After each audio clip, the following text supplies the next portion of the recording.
కర్నూలు జిల్లా మంత్రాలయం మండల కేంద్రంలోని రామచంద్రనగర్ కు చెందిన మోహన్ అనే యువకుడు శుక్రవారం ఆత్మహత్య చేసుకోవడానికి సెల్ టవర్ ఎక్కాడు. తన భార్య కాపురానికి రాలేదనే మనస్తాపంతో అతడు ఈ చర్యకు పాల్పడ్డాడు. బంధువులు, పోలీసులు, కుటుంబ సభ్యులు మైకులు, సెల్ఫోన్ల ద్వారా కిందికి రావాలని విజ్ఞప్తి చేశారు. నా భార్య కాపురానికి వచ్చేంత వరకు నేను సెల్ టవర్ దిగనని, లేకుంటే నేను ఆత్మహత్య చేసుకుంటానని ఫోన్ ద్వారా తెలిపారు. ఎట్టకేలకు చివరికి రాత్రి పోలీసులు టవర్ నుండి ఆయనను కిందికి దించేశారు. పిల్లలు పిస్తారంట, ఏదో ఒకటి చేస్తాడు. దా దిగిరా, పోలీసు దండికి వచ్చారు. తాపా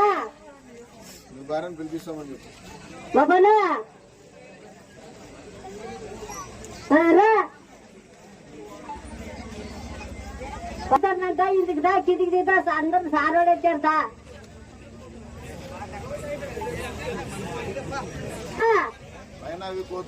కోతులుండవి ఊరికే దిగిన మాటలు సారోడు వచ్చారా. వెంటనే ఆ పిల్లలు నడిపిస్తారంట. యాదవ్ తిరుమల చేసుకుంటారు.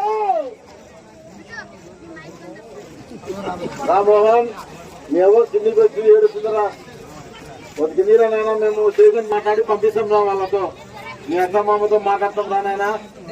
కిందికి దిగిరా, నువ్వు కిందికి దిగి వస్తే కదా మేము మాట్లాడేది. నువ్వు పైన ఉంటే మాకు ఇబ్బంది కదా.